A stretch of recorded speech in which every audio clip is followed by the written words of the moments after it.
스페인의 궁정화가다 이런 이름을 가지고 있는 고야예요. 너무나 에로틱하게 누워있는 여자 이야기죠. 남자들은 왜 저렇게 에로틱한 여자를 그렸을까 참 궁금한 일들이 많아요. 이런 그림을 그렸던 고야의 이야기에도 마하라고 하는 여자를 그림으로 그렸던 고야의 이야기들을 중심으로 오늘 수업을 진행하도록 하겠습니다. 이게 또 안 먹네요. 콩나를 이야기할 때는 꼭 다 이렇게 성당에 관련된 이야기들을 중심으로 하고 있어요. 부의 척도가 성당을 얼마나 아름답게 짓느냐에 따라서 부의 척도가 시대 때는 어떤 일들이 벌어졌을지 좀 더 보도록 할게요. 이 고야는 18세기 후반에서 19세기까지 걸쳐서 활동한 스페인 화가다라고 하고 있고요. 귀족층의 후원을 얻어서 일찌감치 궁정화가로서의 역할을 할 수 있었던 사람이었다라고 볼 수 있겠죠. 그래서 그때 당시 굉장히 초상 화가로서 이름을 날릴 수 있었던 계기를 마련하기도 했다라고 이야기를 하고요. 40살에 카를로스 3세라고 하는 왕의 밑에서 궁정화가로 일을 하고 있는 이야기이죠. 1789년에는 대변혁의 변혁을 만들었고, 프랑스 혁명이 일어나고 나서 나폴레옹 그 형이 스페인에 들어와서 왕권을 잡고 있었던 이야기, 굉장히 역사적으로도 의미가 있었던 일이다라고 볼 수 있겠죠. 그 스페인하고 프랑스의 반도 전쟁은 1793년까지 이루어졌다고 해서 이때 당시에 고야는 프랑스의 궁정화가로서의 역할을 했던 이야기예요.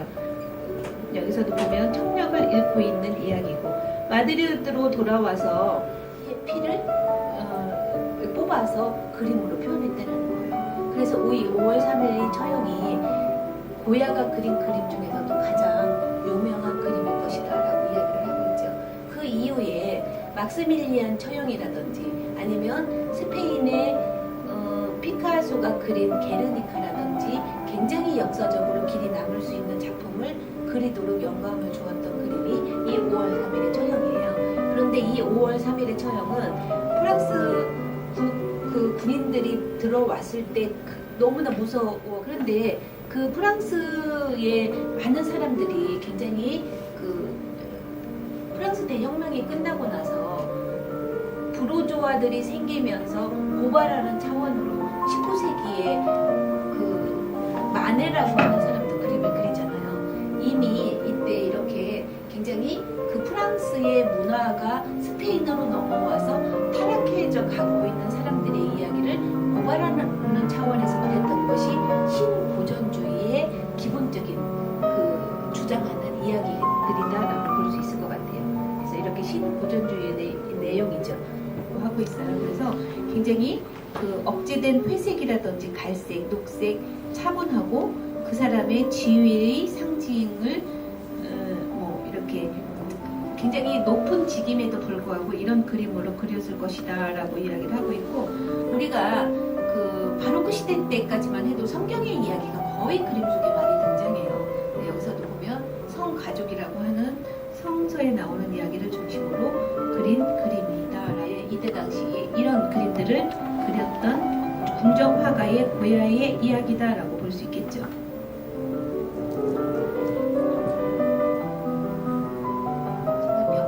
벽걸이를 우리는 타페스트리 제작을 통해서 고야의 이야기를 바라보는데, 이때 그런 그림들이 주제로 섰던 것들은 굉장히 화려할 것이다 라고 하고 있는 이야기예요. 지금 어린아이의 초상화 중에서 가장 최고봉일 것이다 라고 하고 있잖아요. 그런데 지금 재미있는 건 지금 먹이를 하나 두고 싸우고 있는 고양이들을 그림 속에 넣는 것이 아주 굉장히 재미있는 그림들일 것이다 라고 하고 있고요. 지금 오수나 공작 가족의 초상화를 그리면서 이때 굉장히 아름다움을 그렸던 반면에 나중에는 이렇게 여러 가지 이야기, 이게 좀 되면 제가 가운데 서서 수업을 하겠는데 이게 안 돼. 여기서 보면 아까 옷을 입은 마하가 있고 옷을 벗은 마하가 있잖아요. 근데 여기에서 그림을 보면 이 그림을 이렇게 중앙을 잘라봤더니 여자 음부를 가장 가운데에다 놓아서 이 여자의 균형을 맞추고 싶었던 고야였던 거예요.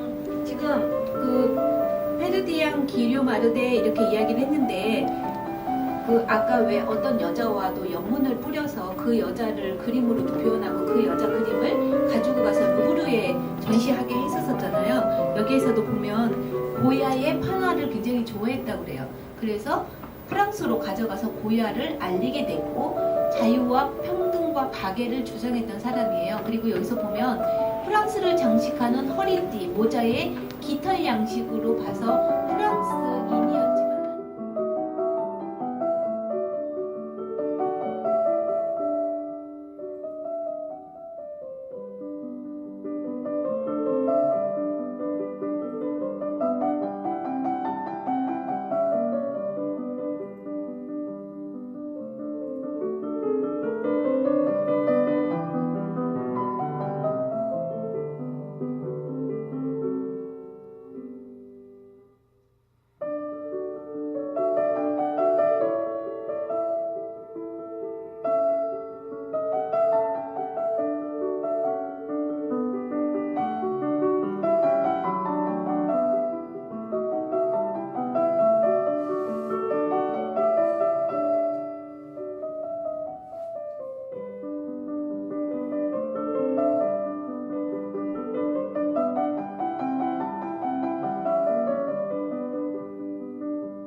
고야를 통해서 더 발전시켜 나가는 그런 역사적인 의미를 둔 사람이 고야의 이야기예요. 그래서 우리는 바로크 하면 카라바조나 아니면 렘브란트의 이야기가 나왔잖아요.